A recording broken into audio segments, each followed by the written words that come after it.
I don't even have, there's a reason for this, I guess. Is Todd coming? No.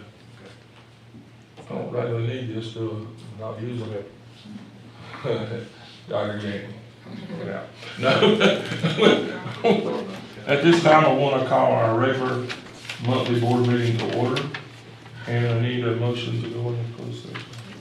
I move that the Randolph County Board of Education enter into closed session pursuant to North Carolina General Statute to preserve the attorney-client privilege to discuss confidential personnel matters protected by the North Carolina General Statute. All right, you have the motion, have a second. Second. All those in favor say aye. Aye. We're in closed session, and Dr. Gandy, I don't know.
Good evening, everyone. I would like to at this time call our regular monthly board meeting back to order. I'd like to welcome everyone here tonight.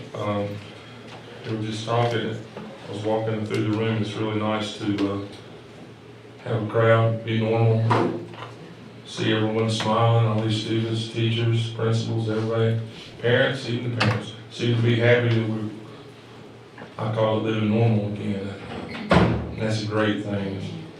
And we're certainly glad once again to have our kids in school with no restrictions. And I'm gonna tell you, starting out school this year, I can't tell you what a great feeling it is compared to the last 2 years. So anyway, hope everyone has a great school year, and we're certainly glad to have you back in our system. And this is what we enjoyed most, recognizing later on tonight, we recognizing some students and some staff members, and that's a big part of our board meeting. I guess we missed that more than anything over the past couple of years, having board meetings to basically an empty room. And we're certainly glad to have everything back to normal. So at this time, I would ask Mr. Biggs if you would say a prayer for us, please. Yes, because let's bow our heads. Lord Jesus, we thank you for today. We thank you for this opportunity to be here, Lord. We thank you for this staff and the students here tonight, Lord. It's going to be recognized, Lord, for all their hard work, and Lord, and there's many more that are not here tonight, Lord, that just work hard and tirelessly, Lord. And Lord, we know we couldn't do this without all these personnel and these students here in this building tonight, Lord. We ask you, Lord, to use us, Lord, and to bless our meeting, Lord, and everything we do for your name. In Jesus' name. Amen. At this time, we'd ask everyone to stand for the Pledge of Allegiance. I pledge allegiance to the flag of the United States of America and to the republic for which it stands, one nation, under God, indivisible, with liberty and justice for all. I don't know who that little kid was that said it louder than me, but I sure appreciate it. Thank you so much. I did not have to listen to myself say it. Thank you. All right. At this time, our superintendent, Dr. Gainey, will share some comments. Thank you, Mr. Cook. I just want to note some things that have been going on last month. Back in the middle of August, I had a chance to meet with our bus drivers and our child nutrition staff members prior to the start of school and welcoming them back. If you have not ever interacted with those two groups of employees, they are tremendous and they do great work every day and are very important to our school system running the way it does, which each day they show up and they help us tremendously. Also, I want to say a big thank you to all the principals throughout the school system and staff members and parents and students for making our open house events. August 23 to August 25, special nights. There was a lot of high attendance at each one of the open houses I went to, and a lot of excitement and energy in the buildings. Our first day of school was very successful. I think I saw Shay Grosh come in, maybe in the back. Maybe I didn't see Shay. But I know her first day of school was August 5. The other 31 schools started on August 29, and it was a great day. Mr. Cook was mentioning the excitement and just, I've been in 20 schools already and for extensive periods of time, and just the buildings look great, staff looks great, everybody's engaged, and our students seem happy to be back. They may not tell us that, but I do believe that the children like school. They get to see their friends and they get to engage in learning. But it's just been fun to watch the first 3 weeks play out. I had a chance on the 7th of September to go to the Student Lift Orientation, and you may not know what that is, but it's a program sponsored by the Asheboro-Randolph Chamber of Commerce. LIFT stands for Leadership Information for Tomorrow, and it's a great leadership program. It's an application you have to apply to get in, and everybody that applies doesn't get in. It's very competitive, but we had 14 students from our school system who were selected, and I always get excited to see our children take advantage of opportunities out in the community for them. On the 9th, which was last Friday, I had a chance to go to Farmer Elementary School with new principal Judy Cagle and read to Miss Jordan's 2nd grade class and Miss King's 5th grade class. And again, just great to see the kids. And I could have spent all day with them, but school was going to end and they weren't really interested in staying past the bell with me. So I left. but enjoyed that. It was a great way to end the second week of school. Mr. Cook mentioned some things coming back now. Well, we haven't had the full 9/11 ceremony that we have at Eastern Randolph every year. Haven't had that since, I guess it was September of 19. And so we did have that last Monday, a great event, and I want to say a big thank you to Dr. Chappell and her staff and her students for making that a great event, and the community. The community always attends that event, and it seems like the whole community gets around that event and supports it. Lastly, on Tuesday night, we had our Teacher of the Year banquet in the fall this year for the first time. And I want to congratulate Sophie Herring, third grade teacher at Trinidad Elementary School. She's now an AIG teacher at Archdale and Trinity Elementary. But when she was doing the process, she was a third grade teacher at Trinidad. So I know Cindy Walker's very proud of Sophie. We've known Sophie for a long time. She student taught with us, and has been with us her whole career. And so she was named Teacher of the Year. Looking forward to watching her through the North Carolina Teacher of the Year process. And I also want to take a moment to recognize our 4 other finalists.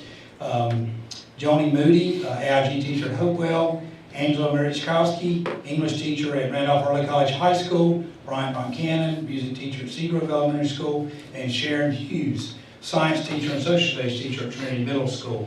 So, Mr. Chair, that concludes my comments. I also want to give the board members an updated schedule of events as we're beginning to move through the 22-23 school year, and next time we meet it will be October.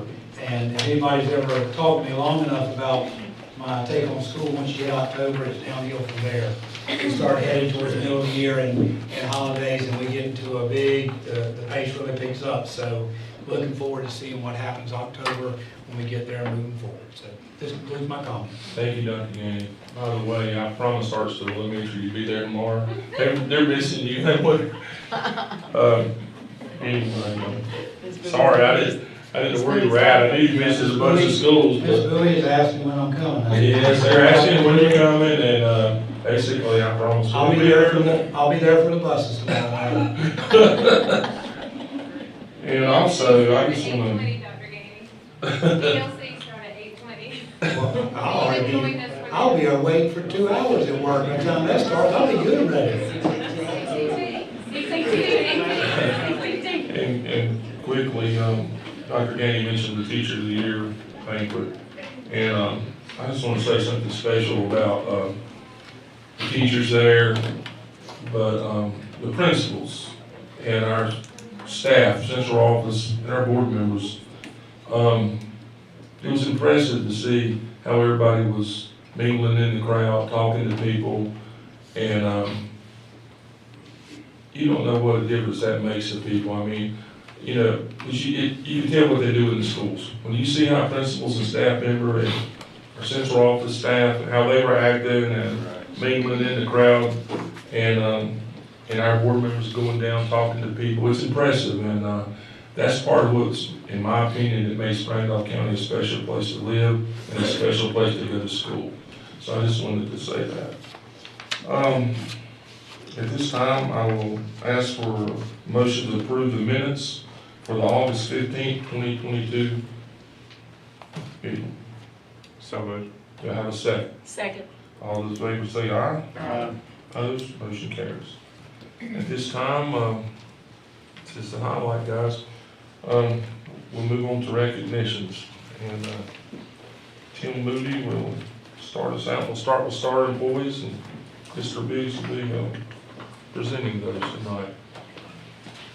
Thank you, Mr. Cook. Good evening to you and board members, Dr. Ganey, and all of our guests. And it is indeed time to recognize our first group of STAR employees for the 2022-2023 school year. And I believe this is the first time we've been able to recognize our STAR employees in person since February of 2020. So it's great to be able to do this again. If you're not familiar with it, the STAR Employee Award recognizes school employees who take responsibility, exhibit good character, and serve students on an ongoing basis.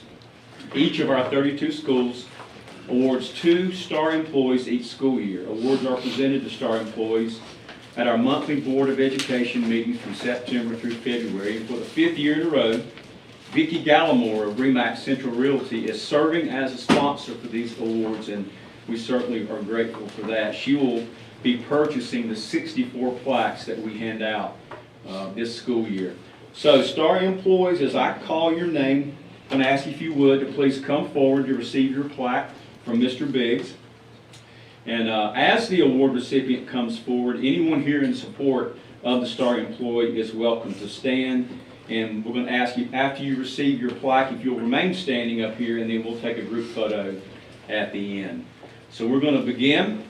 Our first star employee from Archdale Elementary School is Rexanne Anthony.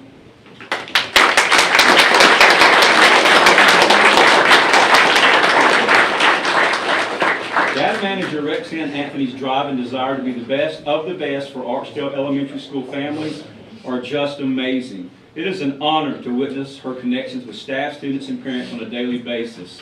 She has a twist of compassion, love, and high expectations for all. She has a heart of gold and will do anything she can for those in need. The magical part is that Miss Anthony does it quietly, behind the scenes, for no recognition. She is part of Archdale's legacy after being with the school for 19 years, and even the Randolph County School System's legacy with 36 years in the district. Archdale Elementary School is excited to recognize Rexanne Anthony as our star employee for September.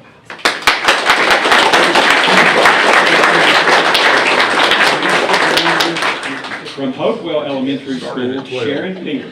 12, right?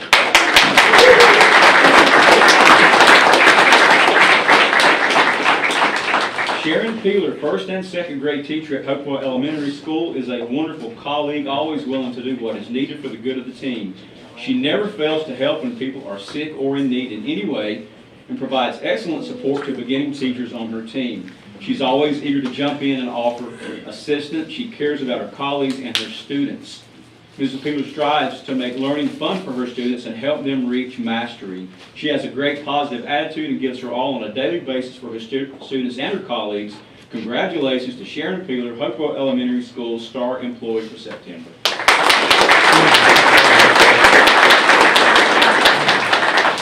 From John Lawrence Elementary School, Leah Redding.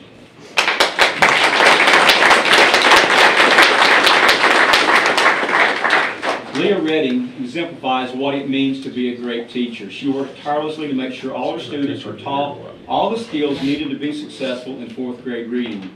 She truly is an example of a team player. She serves on our school leadership team, is lead mentor, and has shared her expertise with several student teachers.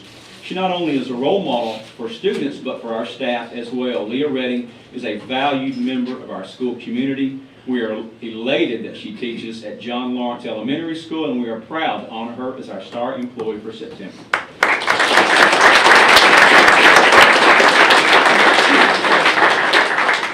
From New Market Elementary School, Jennifer Cloud.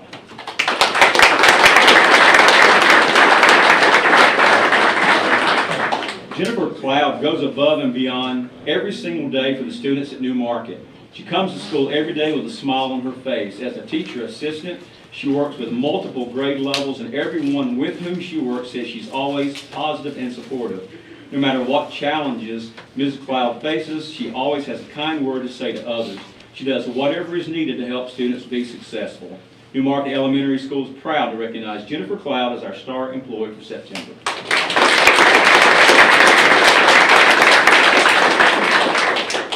From Randolph Early College High School, Brianne Blackman.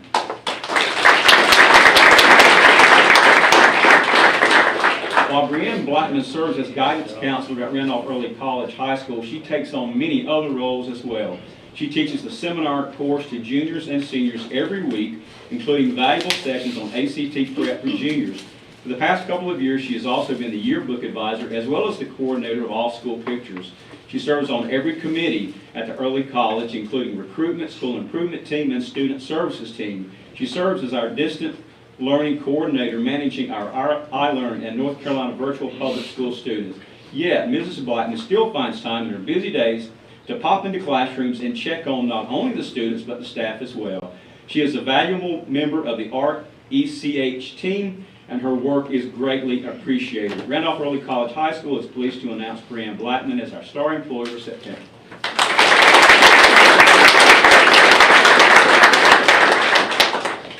From Trindale Elementary School, Sherry Idle.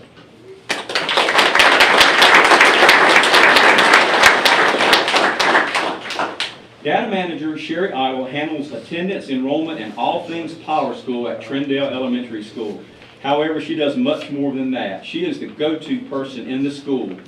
She always lends a listening ear, provides comfort whenever anyone needs it, and anchors the office through the calm and chaos. She is a huge part of the Dale experience. We are thankful to have Sherry Idle's sweet spirit at our school, and Trindale Elementary School is proud to recognize her as our star employee for September.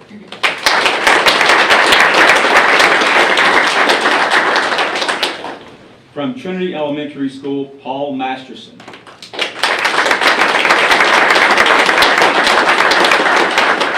Paul Masterson, guidance counselor, always wears a smile and is willing to lend a helping hand throughout the day. He encourages all students to think, explore, and succeed each day. Mr. Masterson is one of the first faces students see each day as they enter the school in the car rider line. He works with another staff member to lead our 5th grade safety patrol and our backpack program. He is a positive role model for our students, staff, and community. Trinity Elementary School is pleased to recognize Paul Masterson as our star employee for September.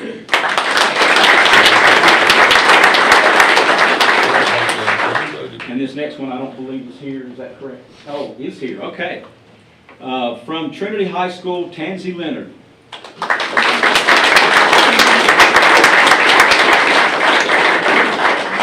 Tansy Leonard is a cherished member of the Trinity High School faculty and staff. She brings a caring and passionate approach to working with students.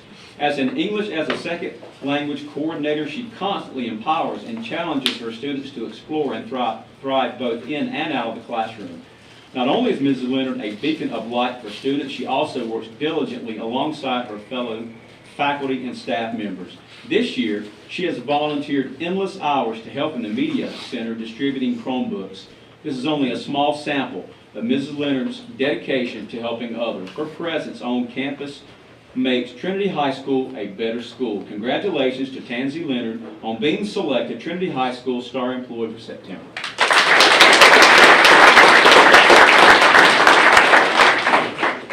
From Trinity Middle School, Bill Arrington.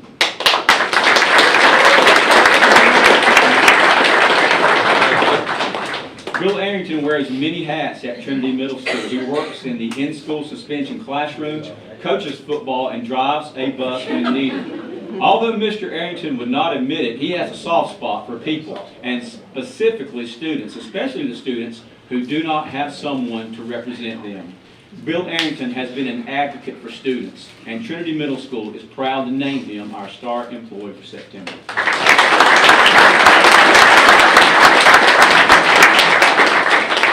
From Whitmore High School, Stephanie Manus.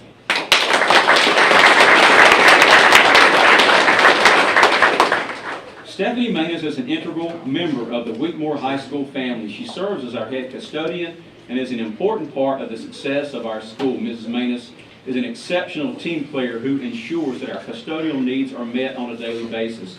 She demonstrates hands-on leadership and leads her staff by example. She always is willing to step up and give a hand where needed. To her devotion and hard work, Whitmore has a well-maintained campus facility that the entire school community takes pride in. She has also constantly been willing to help staff our bus routes, performing an essential task for our school to function. Whitmore High School is honored to recognize Stephanie Manus as our star employee for September.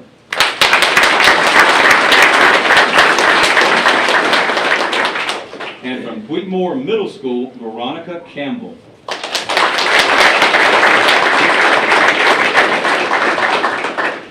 Veronica Campbell, 7th grade English Language Arts and Social Studies teacher, is a new member of our Whitmore Middle School Warrior team and has jumped right in.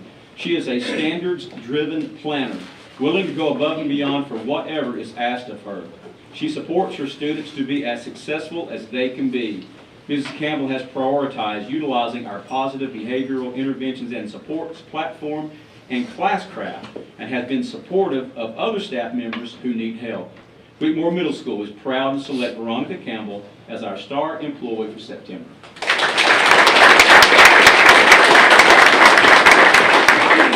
So, will one line do it, or do they need to form two? Y'all can maybe squeeze together.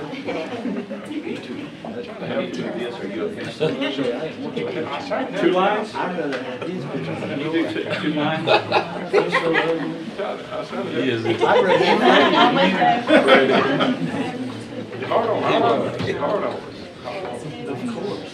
He begged, I was gonna do it, he said, let me do it. I want to do it. He wanted to be a picture of me.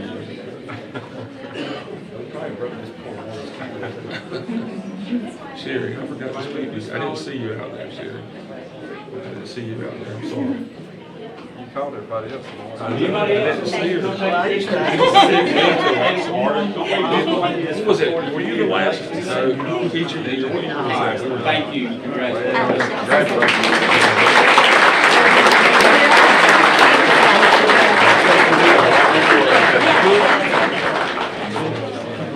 Thank you.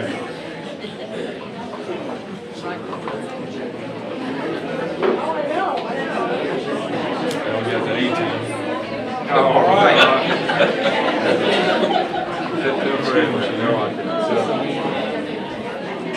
Tell me, but that's okay. All right, next up. It is time to recognize our first group of Star 3 students for the new school year.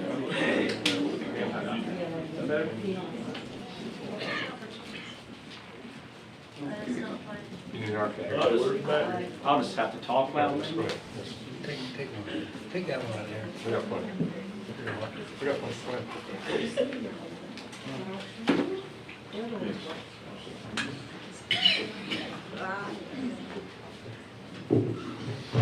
There we go.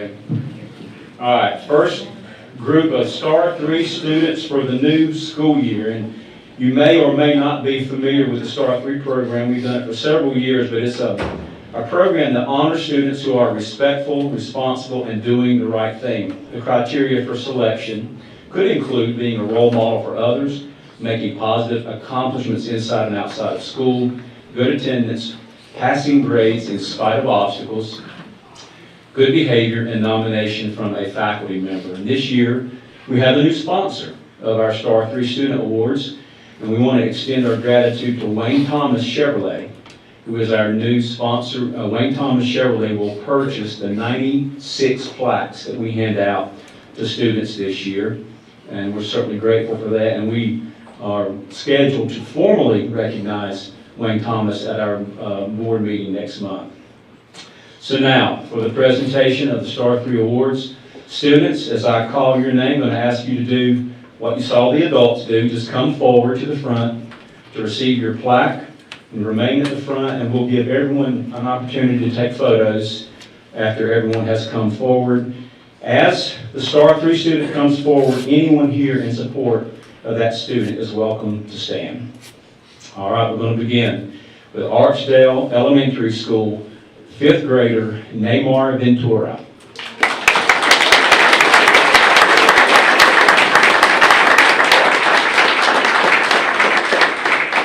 Neymar Ventura is a shining star at Archdale Elementary School. He is a leader among his classmates as well as on the safety patrol.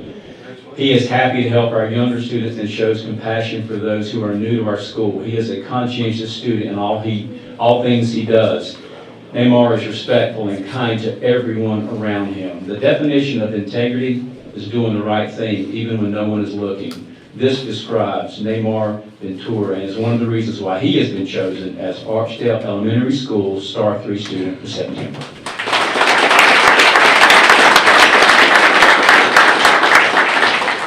And I believe our next Star 3 student is unable to be here this evening, but I will go ahead and read the narrative from Hopewell Elementary School. It's 4th grader Wyatt Allison. Wyatt Allison is the kind of student who brings joy to the classroom and everyone around him. He is a kind-hearted, thoughtful student who is always willing to help his teachers or other students. Wyatt always tries his best on every assignment he completes. In the classroom, he is a math superstar and is often found helping other students. He is a great friend to all his classmates and wants everyone to succeed.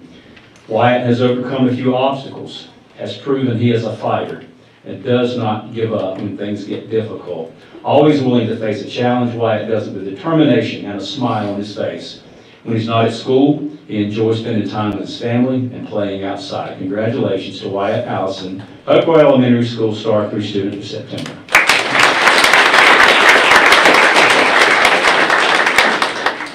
From John Lawrence Elementary School, 5th grader Conley Parrish.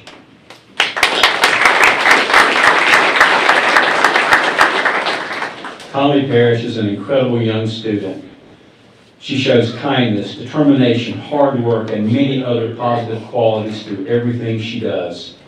Conley is intelligent and gives her best no matter the task at hand. She brightens your day with her sweet smile and contagious laugh. She consistently exemplifies responsible behaviors both in the classroom and around the school. She models what it means to be a JLE Lion. Congratulations to Conley Parrish for being John Lawrence Elementary School Star 3 student in September.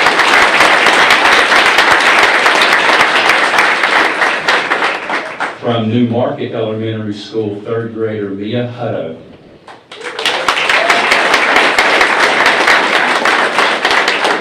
Mia Hutto truly represents what it means to be a star student, both academically and personally. She is an exceptional young student and truly shines. She comes to school with a bright smile and a positive attitude daily. She always strives to make sure that others feel included. If others feel left out, Mia will be their new friend. She has a bright future, and we look forward to the impact she will continue to make on those around her. New Market Elementary School is proud to recognize Mia Hutto for the Star 3 Student Award for September.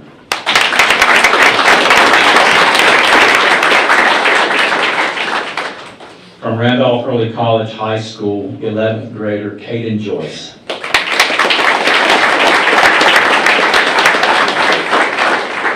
After being virtual for 2 years, Caden Joyce has joined the Randolph Early College High School for in-person learning, and we are thrilled to have him. He always is one of the first students to class and seems genuinely eager to learn. He is constantly smiling and paying close attention to the work at hand. Daily, he offers to help out any way he can, and he always joins in class discussions and activities. Caden is unafraid to ask questions and frequently checks to make sure his work is correct or can be improved in any way. If teachers offer suggestions, Caden takes them with a positive attitude and strives to improve his work. He is kind to others and has impeccable manners. Caden is a joy to have in the classroom and is a bright spot in our school. Randolph Early College High School is excited to name Caden Joyce as our Star 3 student for September.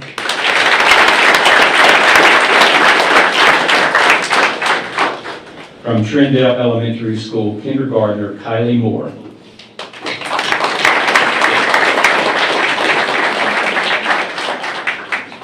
Kylie Moore's teacher said that in the short time she has known Kylie, she is always studious, caring, generous, and a strong team player. Kylie's teacher knows she can always look to Kylie for help in and out of the classroom. Kylie helps her friends daily with any and all tasks. She is a wonderful addition to our Dale family. Trindale Elementary School is proud to have Kylie Moore as our Star 3 student for September.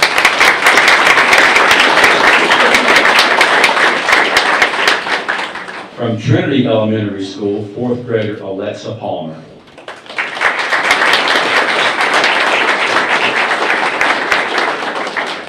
Alexa Palmer participated in school virtually during her 2nd grade year. Mrs. Lanier says, quote, "I wish I could have had her in her classroom even more in 2nd grade. She was always one of the first students to log in for Google Meets and always completed her assignments to the best of her ability, but pushed herself to learn and grow each day. I enjoy seeing her in the hallways and passing now, as she always greets me with a smile and a hug," unquote.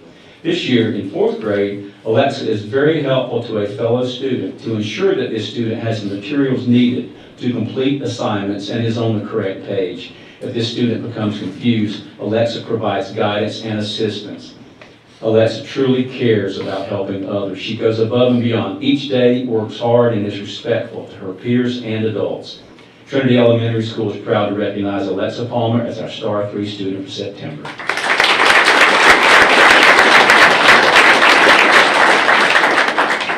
From Trinity High School, 12th grader, Asunde Eason.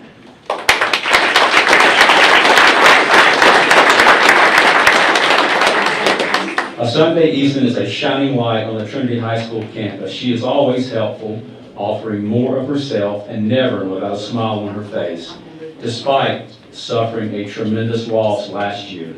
Asunde's days are not always easy, but she works hard every day to continue to become the person she wants to be. She shows up prepared, asks questions when needed, and has one of the biggest hearts for service at our school. There is not a problem she is not willing to work to solve, and there is not a stranger she is unwilling to make a friend. Congratulations to Asunde Eason on being selected Trinity High School Star 3 student for September.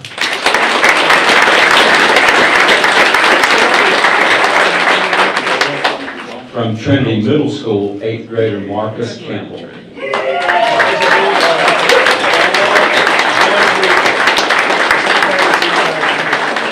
The Star 3 student for Trinity Middle School for September comes as no surprise to us. We have always seen within Marcus Campbell the mature young man that walks our halls this year.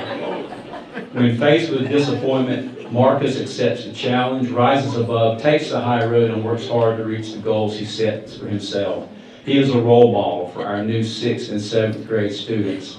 Marcus stands up for his classmates when they are down and need a helping hand, and he displays a calm maturity. His bright, playful smile has just enough mischievous behind it to keep us all on our toes. He is smart, kind, and fun-loving, and it is great to see all these attributes come together this year. Marcus Campbell is a strong, maturing young man, and Trinity Middle School is proud to select him as our first Star 3 student of the 2022-23 school year.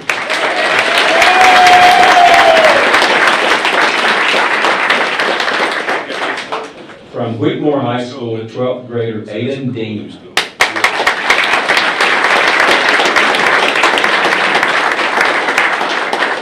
Aiden Dean is the epitome of what every Star 3 student should represent. He is a self-driven student who strives to meet the high expectations he has set for himself both in and out of the classroom. Once you are around Aiden for any length of time, you recognize his keen sense of detail and an incredible work ethic. He demonstrates great motivation to complete work assignments to the best of his abilities while taking honor level and college and career classes through Randolph Community College. Aiden's teachers state that he is a pleasure to work with and is a model student in class. He has a wonderful personality and a great sense of humor. We are excited for Aiden and look forward to seeing him seize all the opportunities that come his way.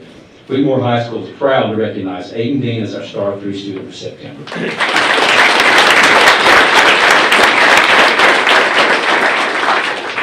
And from Whitmore Middle School, 8th grader Amanda Watts.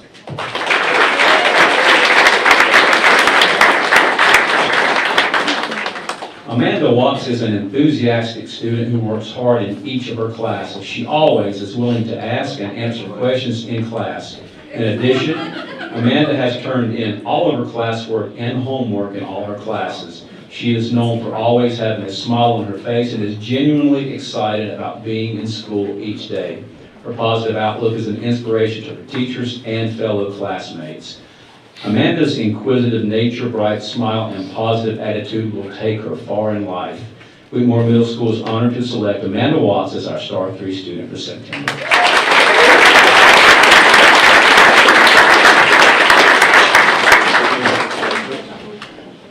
So we're going to give all of you folks that want to a chance to take a picture. We're going to get the official photo right here from Miss Fowler.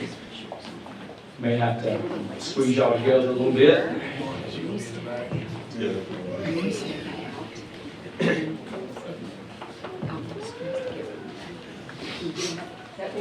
Everybody look at Miss Fowler.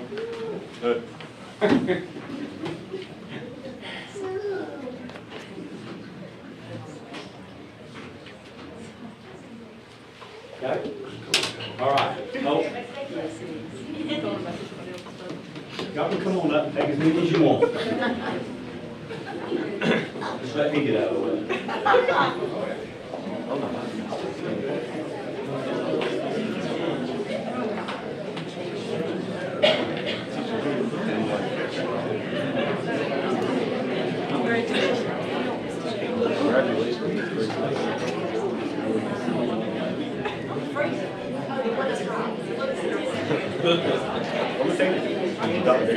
Thank you. Well done. Congratulations.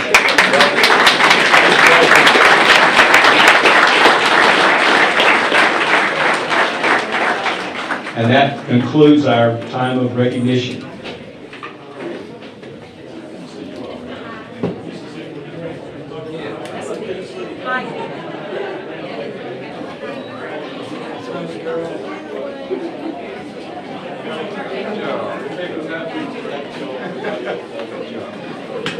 Eric, Biggs didn't excuse you.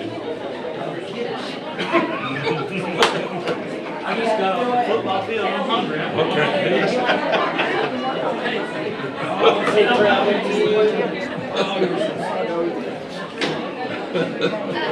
Gaines, so I'll see you tomorrow. Would you say last room on the left? Buses, but they'll be going. They may take them back home, Kim, I don't know. Tell you what, you see, the students were excited. The principals were excited. I know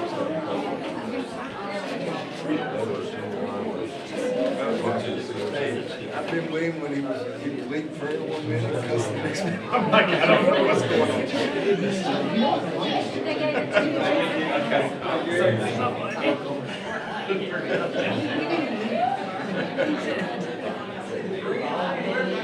I've told him several times, hey, don't go away, man, just go away. Got this started. I got this started. I'm gonna get another one started too.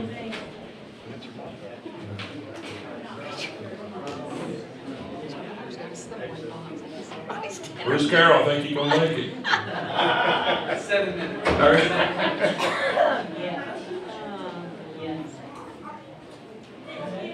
He wants to see the wheels. How does he?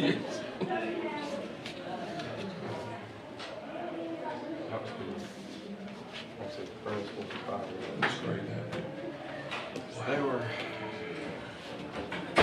Felt kind of good to smile tonight, didn't we? We had a good time.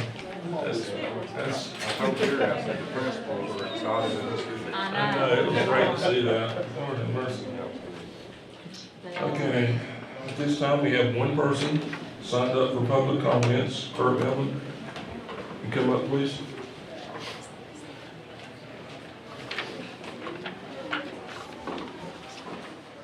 Good evening, everyone. I guess I just wanted, my eyes were opened over the last month or so that, I hadn't given a lot of credit to 3 individuals in this room. And that's Mr. Burgess, Ms. Farlow, and Mr. Biggs. The 3 of you have, I think, had a more positive impact on our kids, our parents, and our community's futures than anyone from the county, potentially anyone in the state, just because you made a decision, you made the right decision, and you stood by it. And I don't want to leave the rest of you guys out, because you all ended up making the right decision in the end. But with that said, I wanted to take this opportunity to offer some encouragement moving forward. Talk to Mr. Biggs, and there's some stuff. There's going to be some pressure coming down the line from the federal government, and I just wanted to let you all know that I'm praying for you. This community is going to have your back. I've seen that once, so I just wanted to encourage you all and let you know that the community does appreciate you.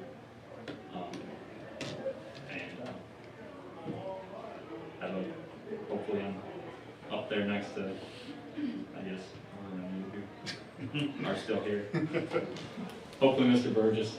And, I'll continue to see you guys. Appreciate you. Thank you.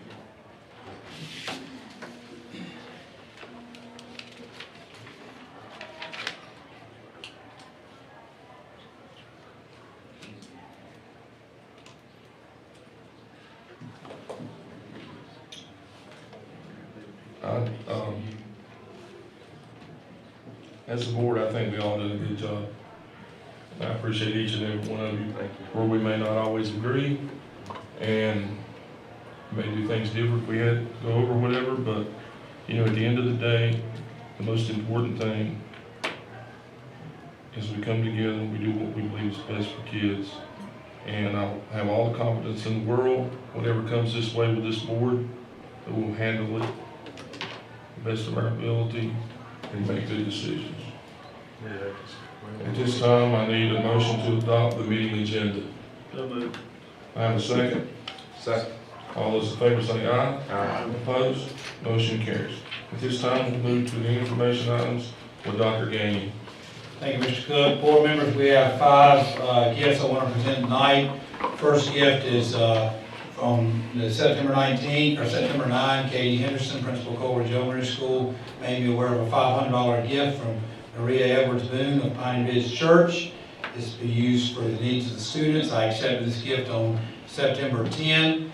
We have an email regarding the gift. This is an information item per board policy 8220, since it is $5,000 or less. So I'll bring that to you tonight as information.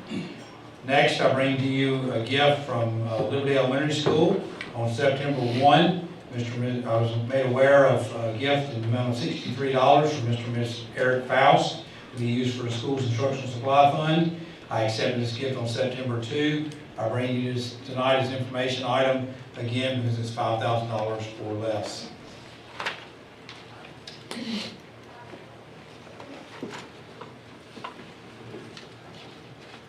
Next item I'd like to bring to you is a gift I was notified of on August 30th by Anthony Gross, principal of Northeastern Randolph Middle School. It was a gift in the amount of $550 from Pete Walker to be used for the school's band program to purchase equipment. I accepted this gift on August 30th, and again, per board policy 8220, being $5,000 or less, I'll bring that tonight as an information item. The fourth gift, I was made aware of this on the 13th of September by Anthony Gross, principal of Northeastern Randolph Middle School, a gift by Swain Electric, amount of $750 to be used to support the school's FFA program. I accepted this gift on September 13th, and again, it's an information item due to being $5,000 or less. And then finally, on the 14th of September, Susan Chappell, principal of Eastern Randolph High School, made me aware of a gift by Timmy Leonard with Jordan Heating and Air. It's an air conditioning unit, and it's going to be installed in the press box of Burton Cate Stadium. And so the unit plus the installation cost has a value of $3,000. I accepted this on September 14. I bring this to you tonight as an information item as well. So, board members, these are the 5 gifts noted in the information section under my part of the agenda. Thank you, Dr. Gainey. At this time, we'll move to Ms. Waddell, the curriculum and instruction. Good evening, board members. Tonight I bring to you information about a grant that Southwestern Randolph High School has received. The name of the grant is the Rachel Ray Grow Grant in the amount of $5,000. The grant was received on August the 25th, 2022, and will provide funding for classroom kitchen tools and a clear touch panel. Kelly Biggs, who's a culinary arts teacher at Southwestern Randolph High School, was responsible for submitting this information. Thank you.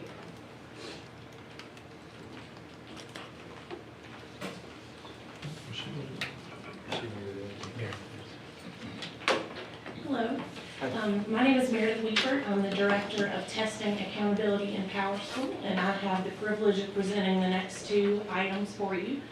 Up first is the local testing report. This is a new report that will be coming before the board in fall of even numbered years. Based on some legislation passed by the state of North Carolina in 2019, districts are submitting information about the number of standardized tests and the amount of time that students spend on standardized tests during the school year. Based on Randolph County School System's numbers over the 2020-2021 and 2021-2022 school years, we are currently over the state average, both in the number of tests and in the total number of time. So on your memo, you're going to see a chart that gives a detailed explanation of the number of tests, compared to the state average, and then the total time compared to the state average.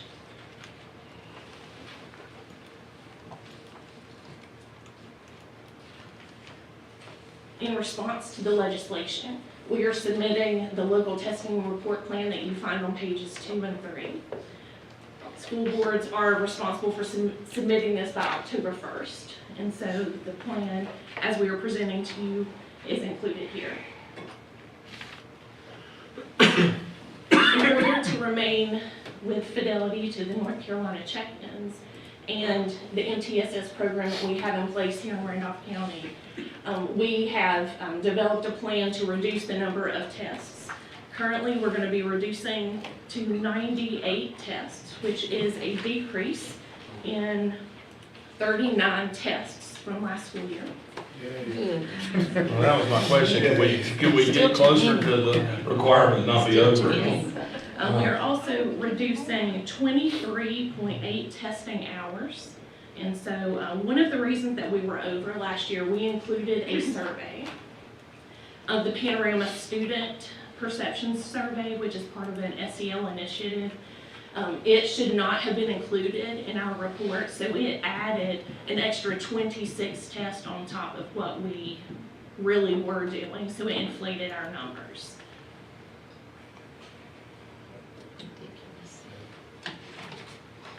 The final 2 pages of this document include the plan that we will be submitting by October 1st that outlines the exact standardized tests that we're going to be giving across the district.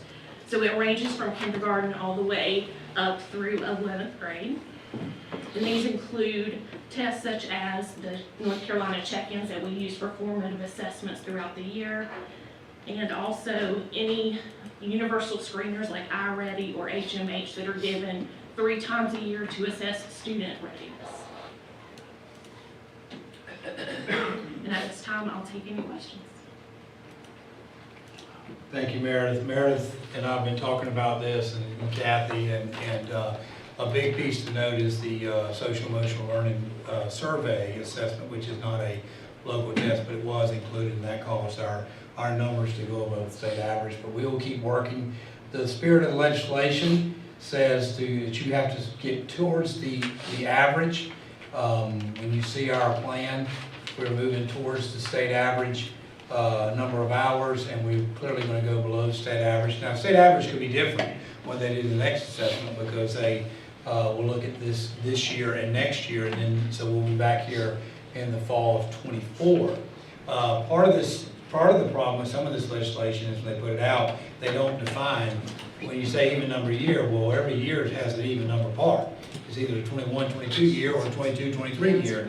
So, so we'll be bringing it in. We have verified that we will be bringing it in the fall, when the fall is the even number years. So, but thank you, Meredith, for looking at this, taking a hard look. I know Kathy's group has, and we will continue to do so, because this is where we still have the state tests that we're required to give, but these are the other things that we do to try to determine where kids are. And we will continue to look at them and make sound assessments on those as the future as well. So thank you, Meredith. The second item that I have for you today is our report of school performance data. I will go over this packet, but I realize that there is a lot of information that's included. So at any time after this meeting, please feel free to reach out to me. I'm more than happy to talk through and further explain any of this information. On September 1st of 2022, the Department of Public Instruction released school performance data for all districts and schools across the state of North Carolina in relation to EOG tests, and of course, tests, overall student proficiency data, performance grades, growth data, progress for English learners, and high school graduation rates. So the North Carolina accountability model is explained on the first page of your memo. And so there's a formula that involves 80% of emphasis being given to the school performance grades. And in the table there, I have listed which components at the elementary and middle school and high school levels fall under that 80% category.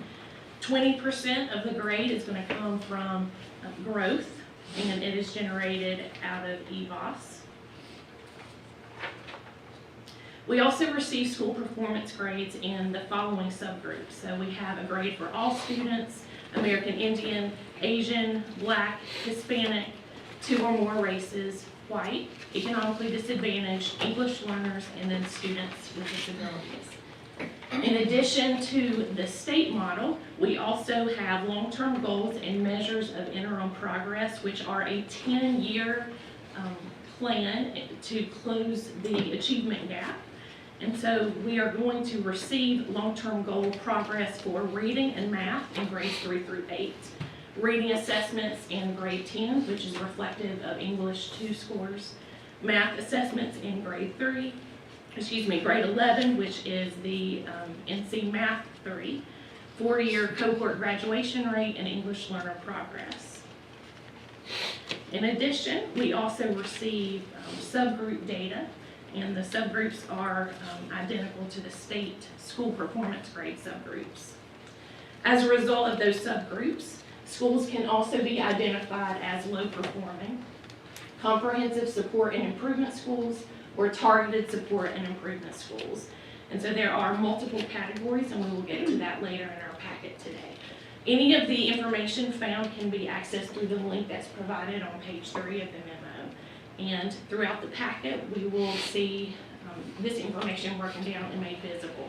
Again, this is a lot of information, so at any time, please feel free to reach out or ask any questions. But the first chart is going to be elementary school composite growth, and then the resulting school performance grade and letter grade. Again, 80% comes from the school performance composite, which is the achievement at a level 3, 4, and 5 on the end of grade assessments. And then the growth is determined through EVOS, which measures where a child scored in the previous year as opposed to where they are in. The next chart outlines the same information for our middle schools.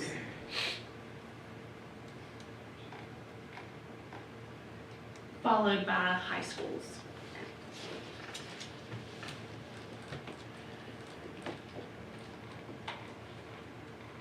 Another component of our state accountability model includes graduation rate data. And so on this next page, you're going to see 4-year graduation data and 5-year graduation data. So the 4-year graduation rate data is what is included in accountability. So what that means is if a child starts their high school career, how many of those children are actually going to graduate in 4 years? 5-year graduation data is reported. It is not included as a measure in our accountability model, but within 5 years, how many of those freshmen are graduating? How is that adjusted as far as, or is it as far as if a student leaves our school system? Or someone comes into our school system? So we have a process for tracking students, Okay. and so one of the things that our office did this summer was to account for students that may have left and transferred. And so we're responsible for providing data to DPI to account for every single student that is not currently enrolled in a public school in North Carolina. So if someone left after a freshman year, are they still in our numbers if they didn't graduate in the 5-year? If they have transferred to another school and that school has them, then they would not be accounting for us. However, we still have to keep up with students, especially those that never enrolled somewhere else, because we have to make sure that they actually have enrolled, or they will count for us as a dropout.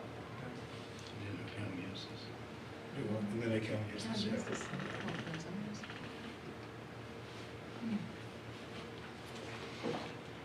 The following pages are going to outline the subgroup school performance grades.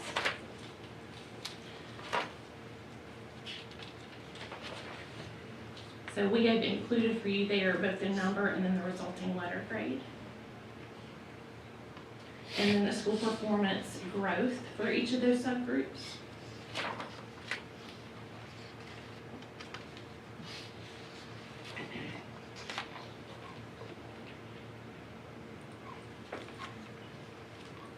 On the next page, you're going to see reading long-term goal status by subgroup, followed by math long-term goal subgroup. And again, this goes back to the 10-year plan to grow all students and individual subgroups. The baseline for this information was set in 2015, 2016, and the target mark for achieving the final goal should be the 27-28 school year. The data that is involved with long-term goals is not grade level proficiency of levels 3, 4, and 5. It's actually students that are scoring at a level 4 and a level 5.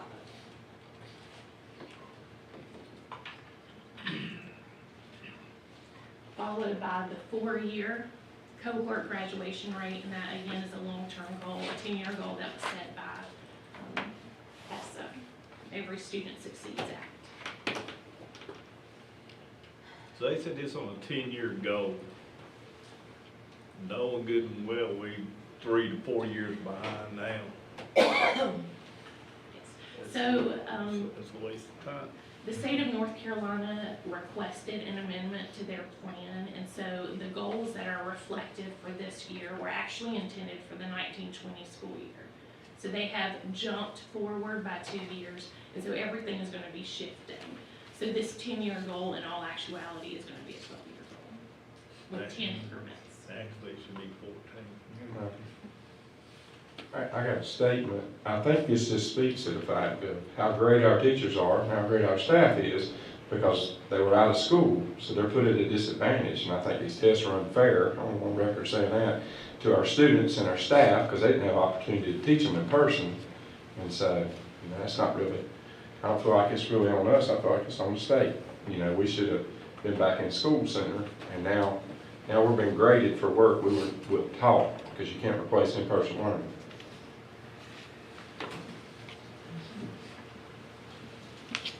Something like, We knew it. Yes, sir. And I know you're gonna get to it probably later in this thing, but I know as far as the grading, it's 85 to 100 is an A. So it's on a 15-point scale, so Okay, 85 but to whenever they started this, which is 2016, was that when the first, was that the 10-year? Yeah. Were we on the 15-point scale then? So that is separate from the North Carolina Accountability, which has the 15-point scale. So through Every Student Succeeds Act, the state identified a goal for where we need to be at the end of those 10 years. And so every school's goal is going to be completely different. So you start wherever you are as, say, Trinity Elementary, and this is where they want you to be at the end of 10 years, and then they just evenly distribute increments, and that's how they're measured. So we were set up to fail. So I get, all right, so what I'm talking about, I guess that's the school grades, what I'm talking about when I'm saying the 15-point scale. Okay, all right, so that's different than what this was, but similar. If my memory is correct, the first group they came out with grades was, if I remember right, it was fall 14 for 13-14, and maybe I'm off. But I think it started with the 15-point, and then there was a debate on when they were going to take us back to a 10, and they dropped that debate. Because they said early on, they're shaking their head, early on they said, we're not going to stay at 15, we're going back to 10, and then they dropped that. They left us at 15. So that discussion, has not been on the surface for a while, so hopefully that will stay constant so we can have some continuity as far as what we're being evaluated. Up next is the English Learner Progress Long-Term Goal Status, and this is not based off of EOG or EOC data, but instead it is based off of the access testing that all English learners are given at the start of the year.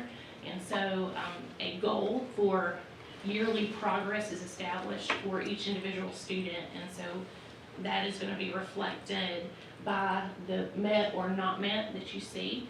Any school in this chart that does not have any information out to the side of it just means that that school did not have enough students to form a subgroup. So you have to have 30 students in order to meet that subgroup threshold. Up next is the state designation for low performing schools. Schools are identified as low performing if they have a grade of D or F on the North Carolina Accountability Model without exceeding growth. So a school can be a D or an F in their accountability grade and have exceeded growth and not be considered low performing. A school is identified as a recurring low performing school if they have had that designation 2 out of the last 30 years.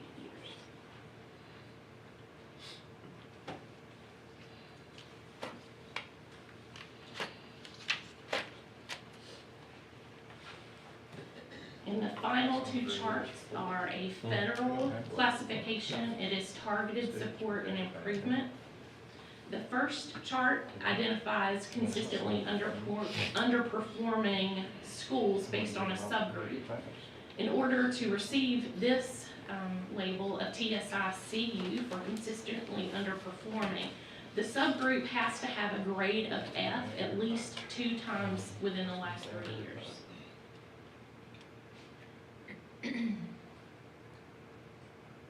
Schools can exit this if they have a D or higher for the current and previous year. So it is possible to exit this. So this is just that subgroup? It's just that It's just that subgroup. You know, it's just a shame and a disgrace that the state of North Carolina would put in the situations we've been in, that you would even have to be stupid enough to do this. I mean, really, it's ridiculous that you would call schools out under situations like we've been in. I mean, it's just unbelievable. And it's no common sense at all, none whatsoever. We're gonna change that, aren't we? We don't have failing schools. We didn't give them a chance. There was a quote in the state board release, and they said, in North Carolina, we don't have low performing schools, we just have schools that have the designation. And I wrote that down because I think it is, these labels aren't reflective of the Yeah, hard we don't, work I that don't think we have low happens. performing No. schools. The kids didn't have an adequate opportunity to perform. The bottom line is we have a lot of room to grow, and I have been very impressed to see the hard work that schools, principals, improvement teams are putting towards looking at this data. It's our new baseline. We're gonna move forward, and they are really focused on continuous improvement. Our office is working with them, and everybody has all hands on deck. Again, I know it's a lot of information, but the bottom line is we are ready to put in the hard work and keep moving our students forward. I'm sure y'all will. That's the bottom line. You can tell the difference next year by kids being in school. Watch. A big difference. If they have to pay anybody extra for that, hopefully it'll fall back in their lap. If you meet all these goals. Well, Gary, you say, you know, kids back in school and that will make a difference. And so that being said, just kind of the 900-pound gorilla in the room, what about the virtual school? I know there's no baseline to guard against, but what do you see as the future there? We'll continue to watch to see what the need is, whether the need is there, and assess that as we go through the year. Yeah. Part of the need for that school was the fact that we did not want to enter another school year where we had some options at high school. I had 4 options to make virtual schedules for high schoolers. We'd had all along where kids had hybrid schedules, whether it be CCP or working on virtual or iLearn or Apex, but we had nothing in K-8, and the concern was that we were going to ask, we didn't want to be in the same situation of K-8 teachers having to teach both ways. And when I say teach both ways, that what I was referencing is 2021, when we had teachers in the classroom teaching children in front of them and children at home. So Kathy and curriculum team did a really good job with that, so we will continue to assess moving forward. Well, I think that, given the time whenever we did and everything, it was certainly, I think it was a good thing to do, and I'm glad we got school number for us, not just a Yeah, that separate helped us, program, it's yeah. an actual, school, so, but, I don't know. I mean, it is, obviously, it's, with the grade they have and everything, it's, we wanna make sure it's not a waste of our resources. Well, one of the strong suits of that was when we got our own school number, because that became an issue. Kathy and I, about a month earlier last year, were weaving through that because there was a lot of debate statewide about virtual schools, and what kept us above that argument and that discord was the fact that we had our own school number. So that helped us get out in front of that the previous, back, I guess it was about March or February in 2021, I guess.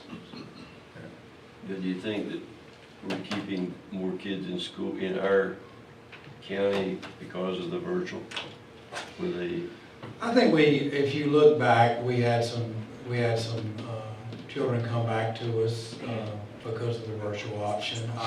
If you look at the enrollment is down this year. We started last school year with 189, if I remember right. Does that sound right, Kathy?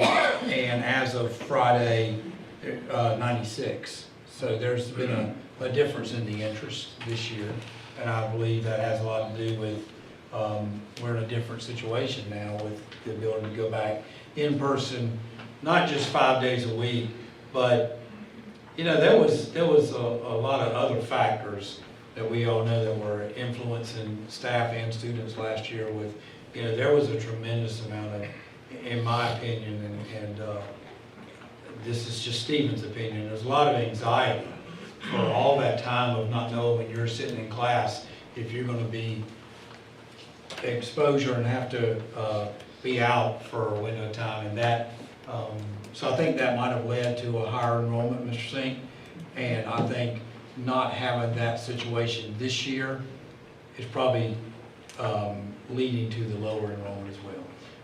Do I think there are, in 96, those 96 students, do I think there are some students who are virtual is what they want? Yes, I do. I do believe that. I believe we had enough conversations that we know that was an interest with people, but one thing that we just have to keep monitoring and see where we are.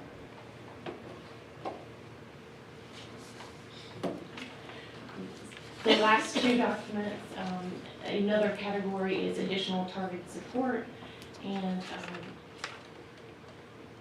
there is a cutoff for CSI schools, which we do not have any CSI schools, but they are Title I schools that are in the lowest 5% performing.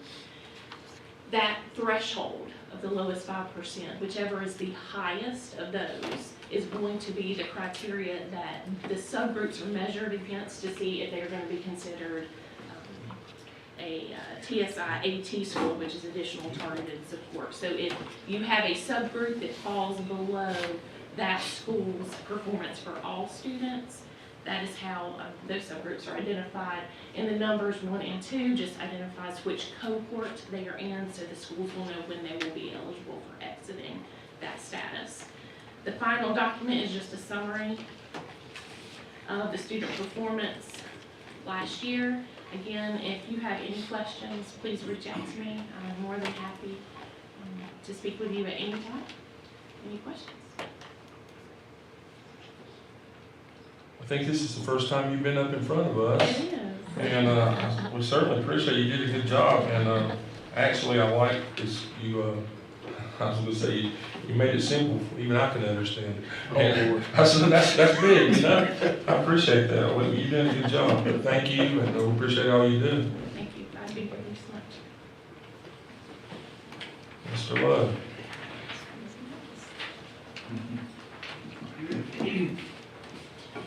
Good evening, board members. Per board policy 6420, tonight I have 4 purchases to bring to you as information that exceed $50,000. The first one, Dell Marketing, that's a state contract vendor, purchase of Chromebooks, $51,989.16. The next one is Next Wave Tech, interactive panels, $53,312.75. And then Panorama Education, Social Emotional Learning Software, $55,105. And the last one, Tire Solutions Incorporated, that's a state contract. Technically, at $50,000, I wouldn't have to put this one on the list, but we could very well issue another blanket PO. That's what that is, a blanket PO. So we could very well issue another one later in the year. If we do, I have to bring it back to you as information, and they are a state contract member. Any questions? Thank you, Todd. All right, this time I need a motion to approve the consent items. So moved. I have a question Okay. about one thing, just that, Should you get a second first? No, We do not have a second. I got a second. Well, you need, let's get a second and then have. Okay, have a second? Second. All right, got a second. Okay, so Ed, you got a question? yeah, so on the contract for Hands That Speak, so what do we get for $100,000 on that? So, Yeah, how many students So- are Yeah, how many there students do we that have to benefit meet? from that? I want. well, this is addressing one student. And the reason it's what it is the company right now does not know if they'll be able to support, I mean, everybody's pulling on these different contract services, okay? And this is a situation that we have just encountered. Right now, the company is providing service for the month of September, and they're trying to determine if they can pick it up from October all the way to the end of the year. So we're asking for your approval now. That dollar figure covers from October to the end of the year. And so should they be able to staff that need, then we'll have your approval to go ahead and do the contract from October to June. That's what this is about. That's why you don't have a contract, because they're not ready to say they can, because we're just like the second one here. It's a virtual, the virtual speech language. That was about the last resource that Heather could find, and that's going to serve 2 schools, and both principals are good with that. But everybody's stretched right now across the state, probably across the whole country. But that's what the one contract, we do have that one. The second one is ready to go. This one, we don't know.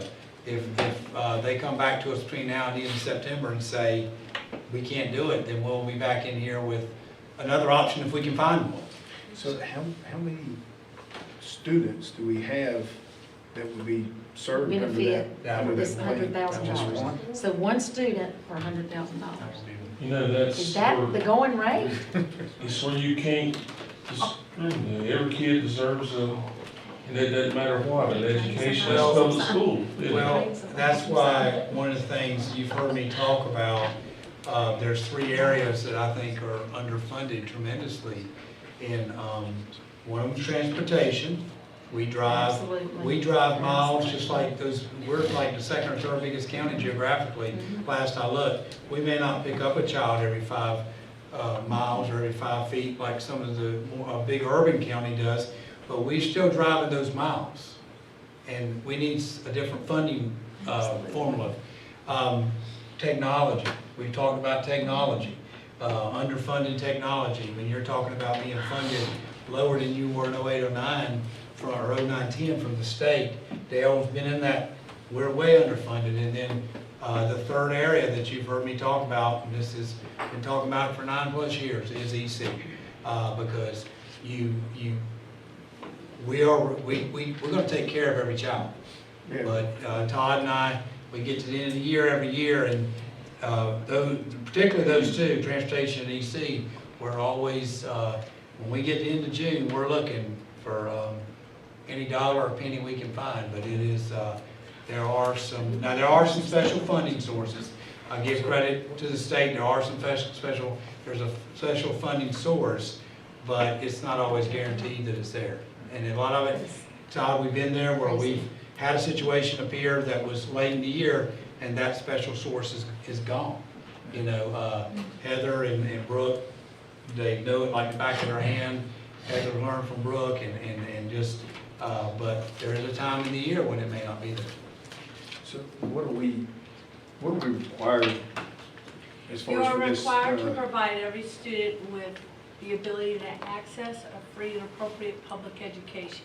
If in order to communicate, to access that free and appropriate public education, a student needs an interpreter or a sign language person or whatever the service is that the student needs in order to access their education, you are legally required to provide it.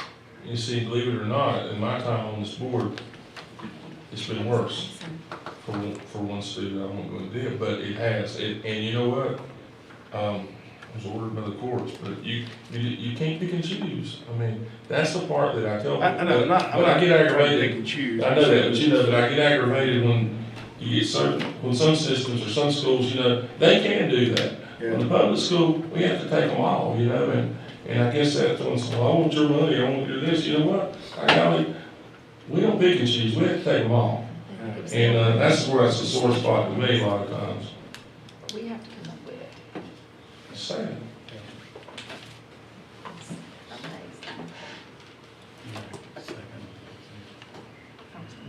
Okay, so we had a second on consent. Any more questions for? Okay, do we have a motion? We had a second. So all those in favor say aye. Aye. Opposed? All right, motion carries. We're gonna move on to the action items. Well, Dr. Gaines. Okay, board members, this is a little different. It's, we treat donations and gifts, and Kathy brought a grant in. We treat them all under policy 8220. This one on September 9, Kim Reddick, Director of Run 5 Feed 5, talked, maybe aware of a donation, individually packaged snack items each school provided monthly throughout the school year, and it's really by Run 5 Feed 5 Pack the Pantry. The value across the year will be range from $64,000 to $80,000. This is a tremendous resource for us to be used to supplement the school system's backpack program and just provide snacks for children as needed. Because it's over $5,000, I have to bring this to you for board approval. So I bring it to you tonight for board approval. Need a motion on this to accept this so we can move forward. So moved. So we have a motion, have a second? Second. All those in favor say aye. Aye. Opposed, motion carries. Are we gonna recognize them in the later date? Yes. Okay, cool. Okay, so, moving on to the finance and budget plan. Are you gonna do that, Dr. Gaines? Yeah. Okay.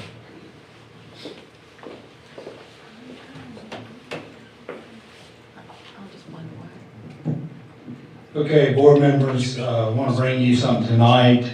Beverly, are you ready to post that? Okay, go ahead and post it.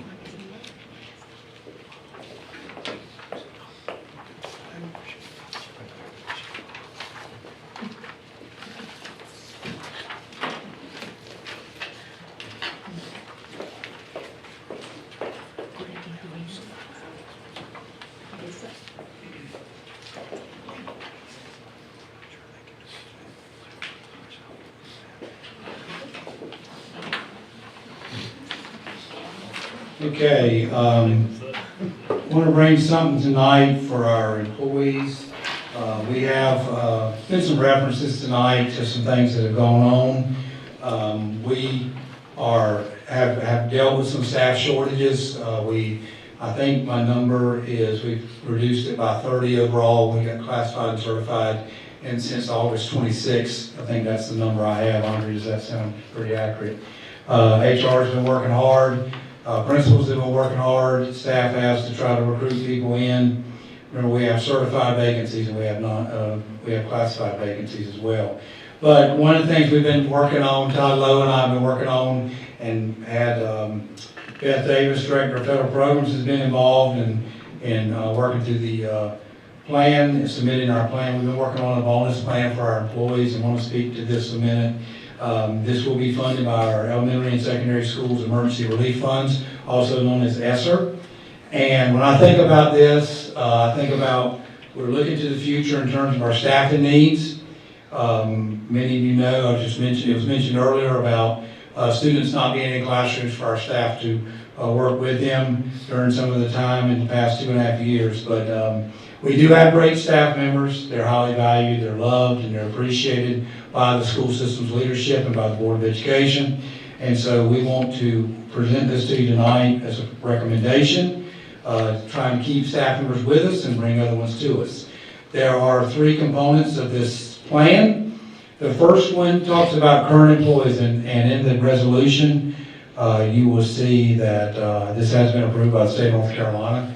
That's why it's taken us a while to get this. We had to put it in the system and make sure we had approval to use this. So the first group we want to talk about is current employees. And we want to say thank you. Our employees, our current employees, many of them have been with us and hung in there with us.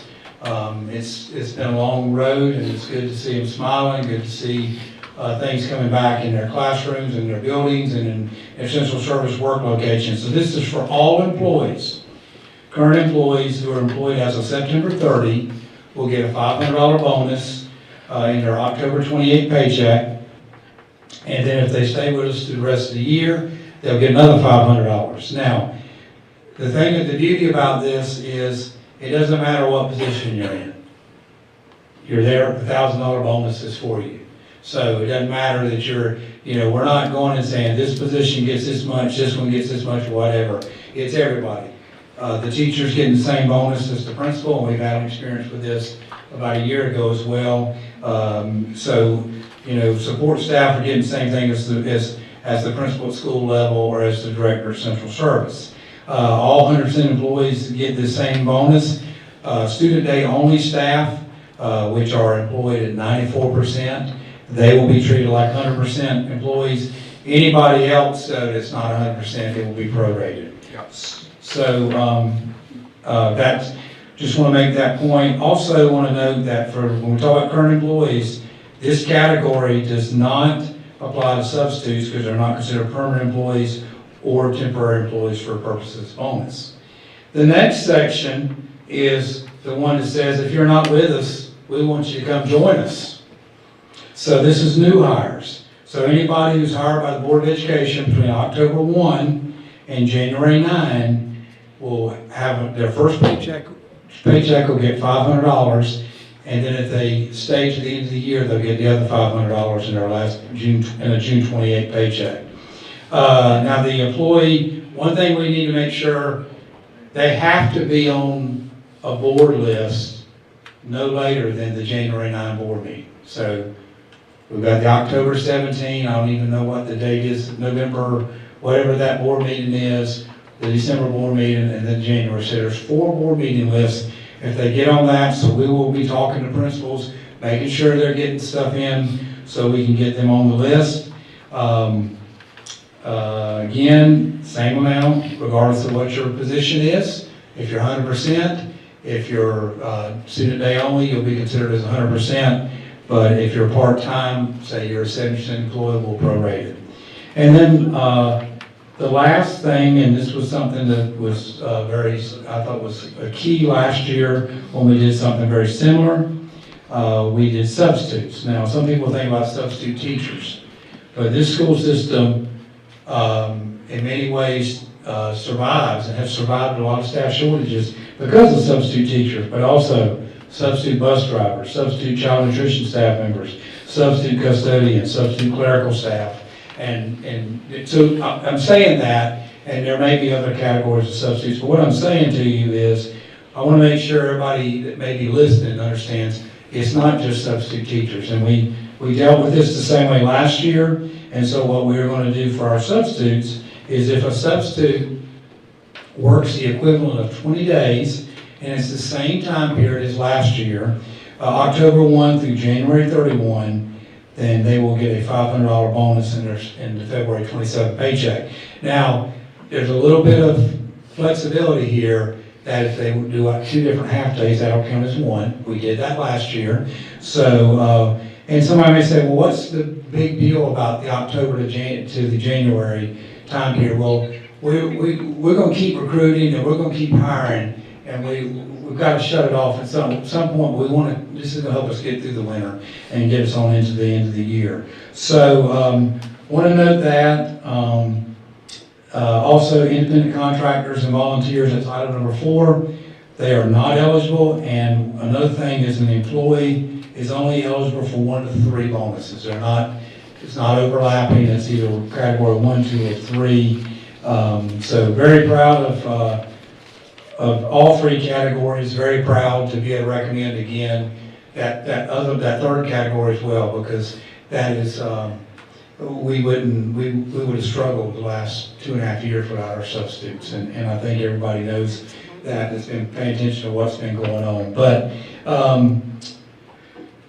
you know, this plan, one of the things that, been working on some things for probably 3 or 4 months, and every time we get to something, it, just couldn't quite bring it forward because it was not addressing everybody. And one of the things that I've felt like if we do right, I feel very good about when we've done things like supplements and all that, we've been able to address across the board. So this is addressing across the board as well. And I will tell you, this will be, I've got leadership here, I've got staff here, I've got school-based staff, central service base, and very excited, and I recommend this tonight. With this recommendation, there is one employee in the system that's not eligible, and that is me. This is a bonus for the employees who help us so much every day, and you know, I get to go out to school sites and see what they're doing,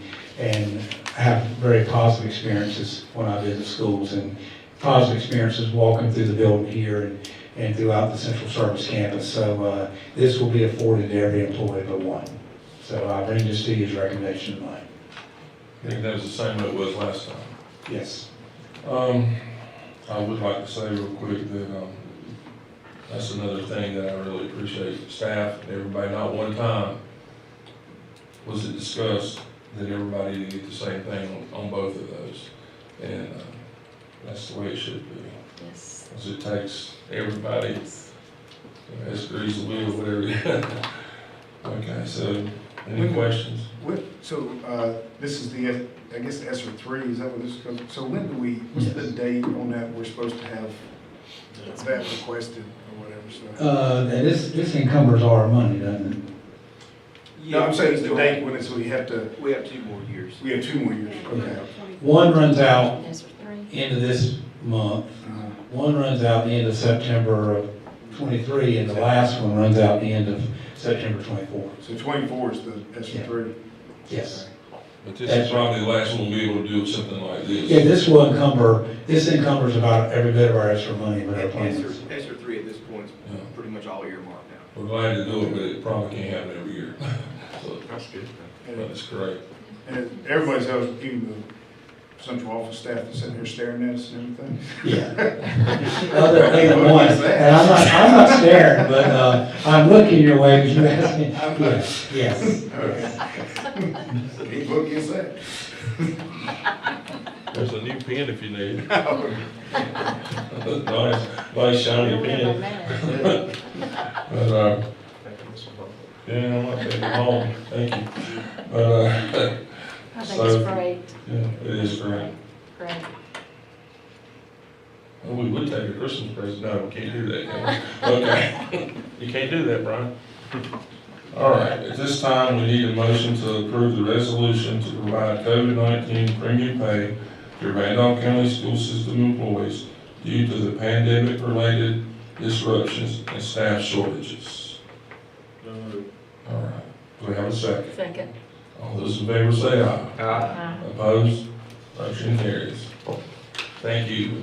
Appreciate you guys working on it. Thank you. Do you need these back? No, you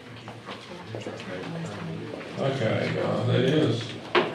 So moving on to operations with, I almost called you Dr. King, I'm sorry, Dave. With Dan Brinkley.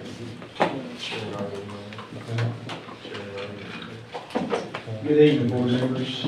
This evening I am requesting that a Board of Education member be appointed to serve on the calendar committee for work on the upcoming 2024-2025 calendar.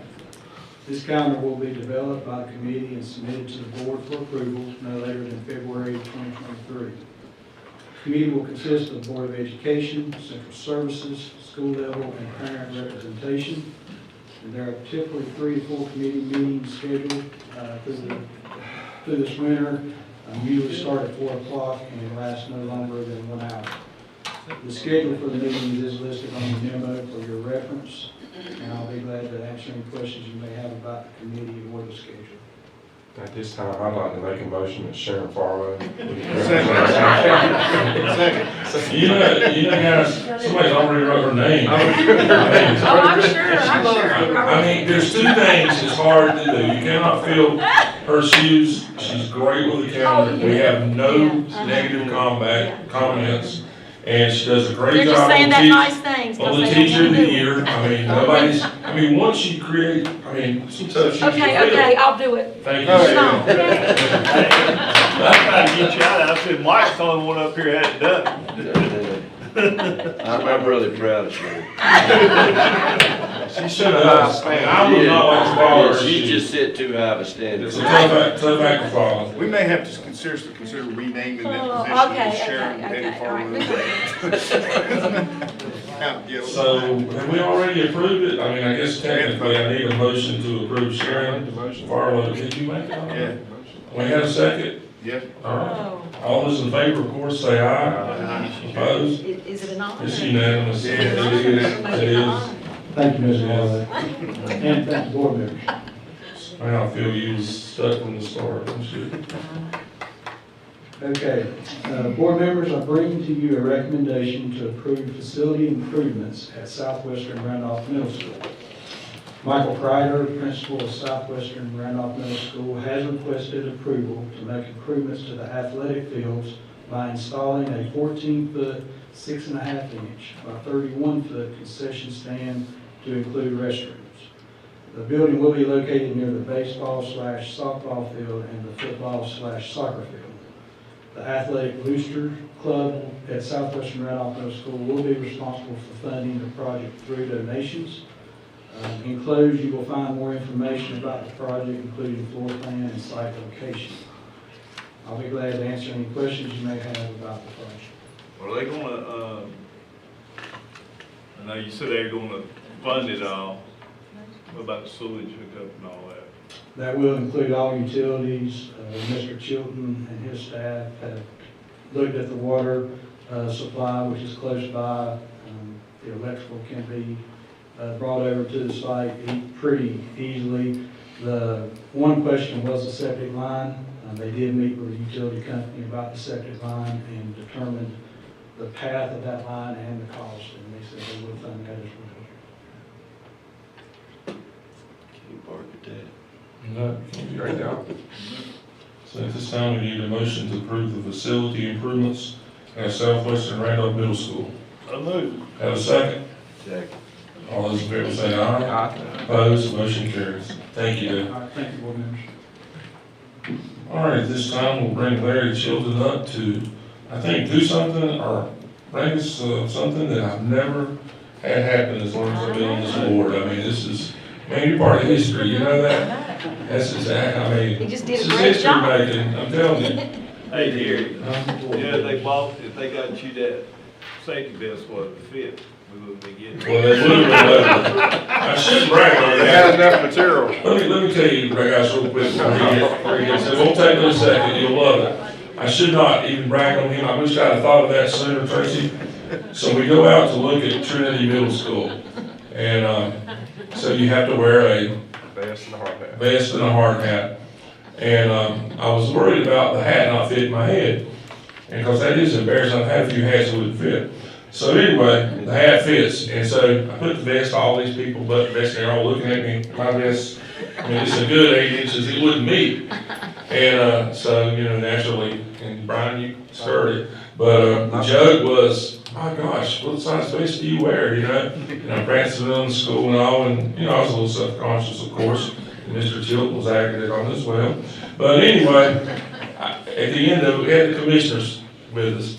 And I looked at Commissioner Allen and I sized him up. I said, by golly, we're about the same size. And I said, let me borrow your vest.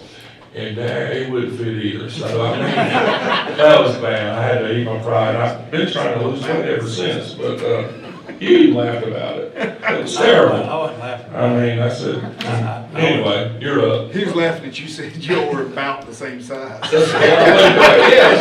mean,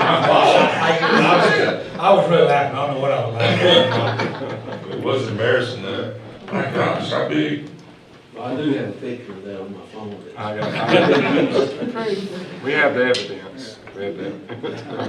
Well, good evening, board members, Dr. Gaines. Tonight I do bring you this request to approve the final document for the Trinity Middle School, and as you said, it is very different than most change orders in that this is a credit for the amount of $727,800.90.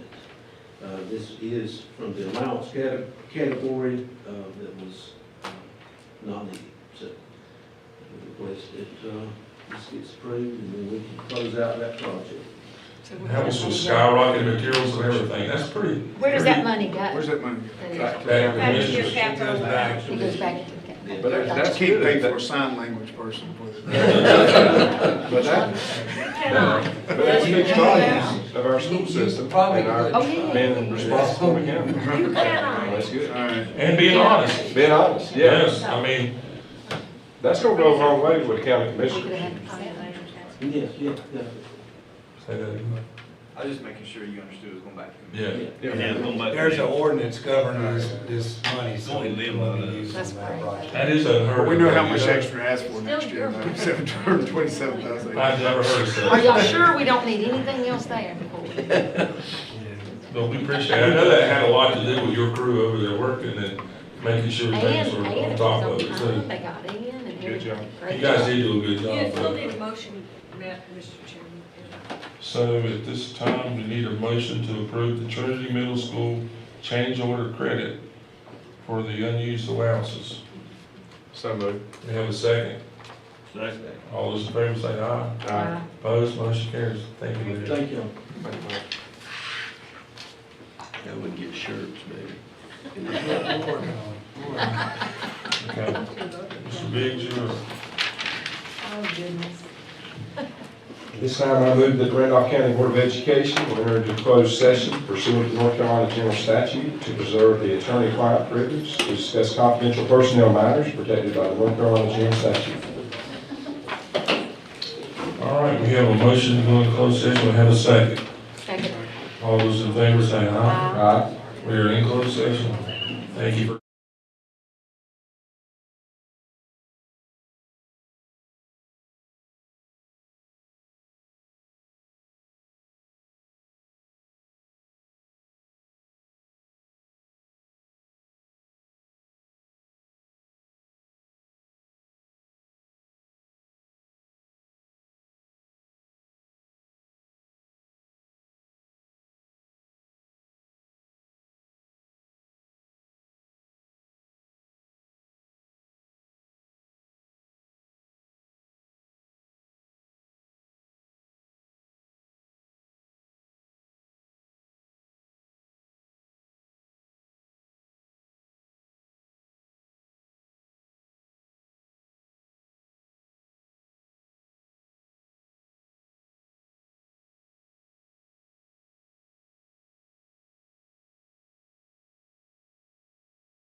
It's on.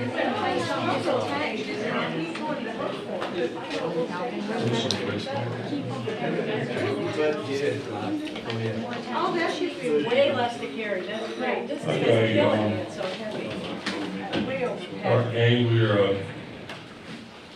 as a board, we're happy with last year, the way things have gone, and appreciate all your hard work and everything you've done to make Randolph County Schools what it is, and guiding us through probably the toughest time any superintendent could ever face, and we certainly appreciate that, the way you represent Randolph County and our teachers and administrators, and the impact you have on students, and certainly how you travel around and are visible, and we enjoy working with you and want to continue working with you.